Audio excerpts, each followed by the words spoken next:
When most people want $1 million, they don't want to earn $1 million, they want to spend $1 million.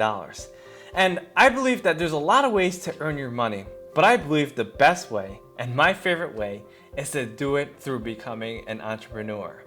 In this video, I'm going to share with you some deep-rooted beliefs that can help you to own your business, to master it, to dominate your industry, and make your first $1 million as an entrepreneur.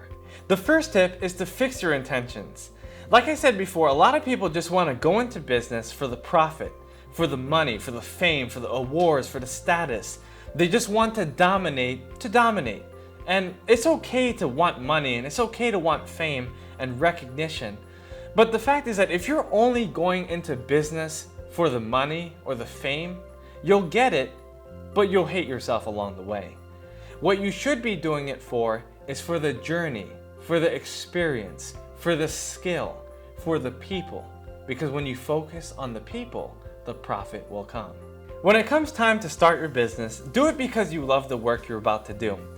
Yeah, it might not pay as well when you start. My business certainly didn't. But as you keep on growing it, you'll find that you'll get so many ideas, so much inspiration, and so many signs from the heavens that will lead you correctly down the right path in the marketplace. If you pay attention to these signs of progress, you will be able to profit in the end. So fix your intentions before you start. The second step, and this is something that most successful people never talk about, but it is to make a promise. Make a promise to God, or make a promise to the universe, or make a promise to yourself that you will succeed no matter what.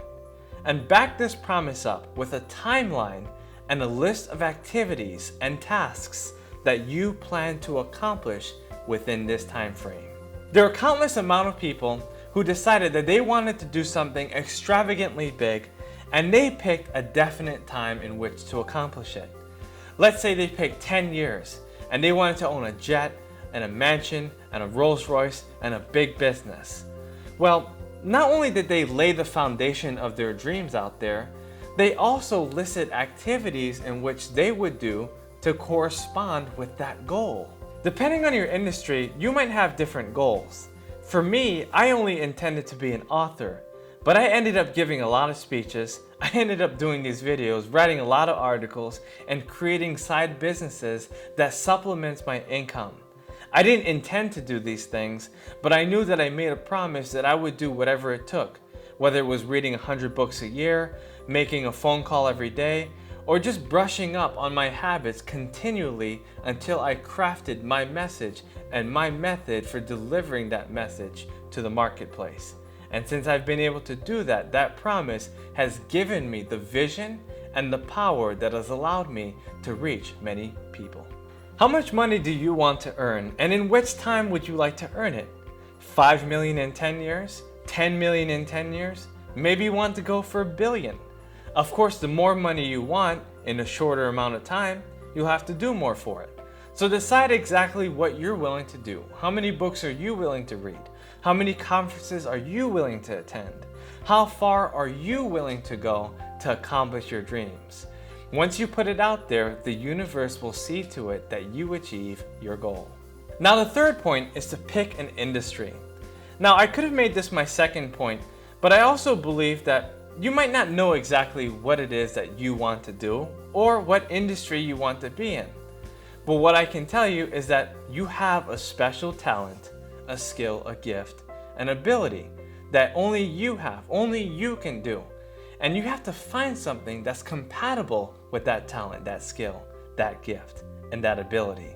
And if you find that industry in which you can utilize it, then you'll be able to find a pathway of wealth. Whatever industry you choose, make sure you study it. Make sure you learn everything about it. Its history, its current leaders. Get all the books you can about the industry that you're about to pursue.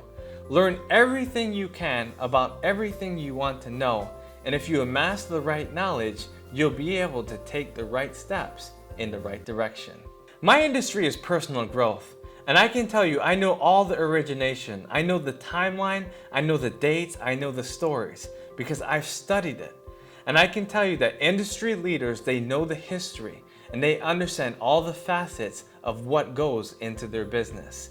If you want to become a millionaire, you have to understand exactly what it is that you have to do to become a successful entrepreneur in your business. There's a lot of ways to gain information about the industry that you're about to enter, but you have to learn everything about what you're about to do.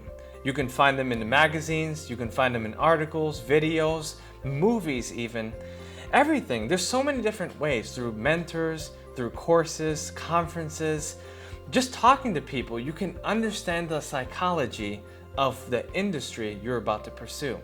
Once you gain that knowledge, be able to pursue it with all your heart, because now you know exactly what to do. The fourth step is to create a product or service. A lot of people, when they start their business, they try to create something so perfect.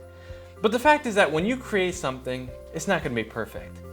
If I could tell you what my first product was, you wouldn't even believe it, because it's not even out there.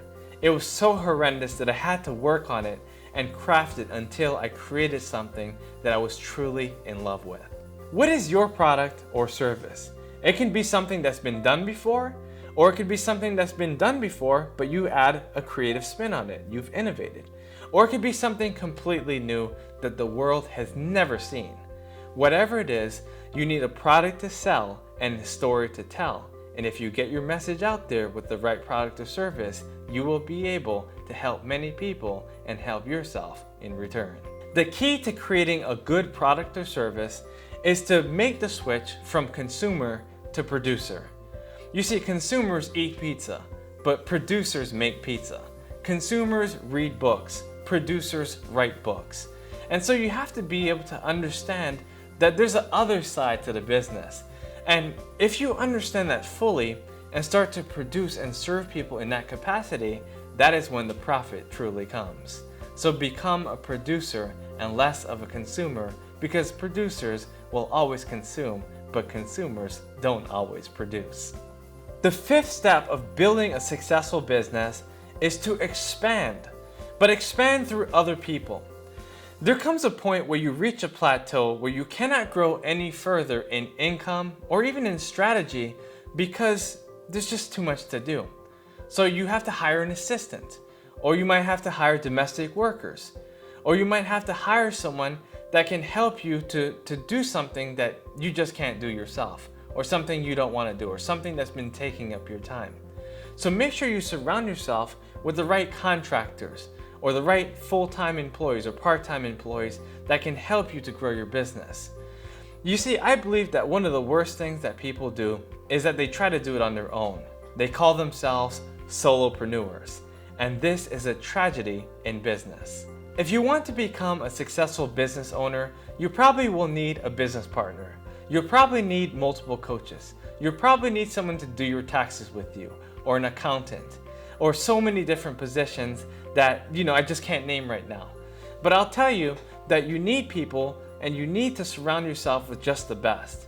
If you do this, you'll be able to grow much faster and learn your business, because they'll be able to also give you ideas that you haven't considered on your own. And the final tip is to just work it.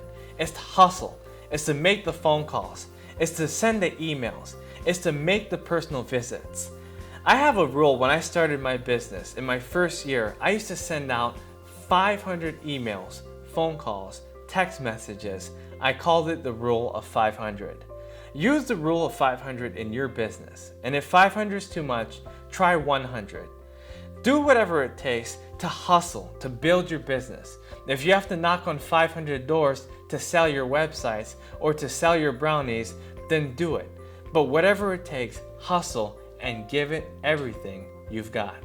If you want to become a millionaire as an entrepreneur, take these tips that I've suggested to you and use them strategically. Find out what industry you want to pursue it with all your heart, and get yourself around people that can help you to expand your business. Hustle until you make people smile. If you make 1 million people smile, you'll make $1 million. So you have 1 million more people to go. If you love this message and you want to share it with an entrepreneur who wants to make $1 million, be sure to do so.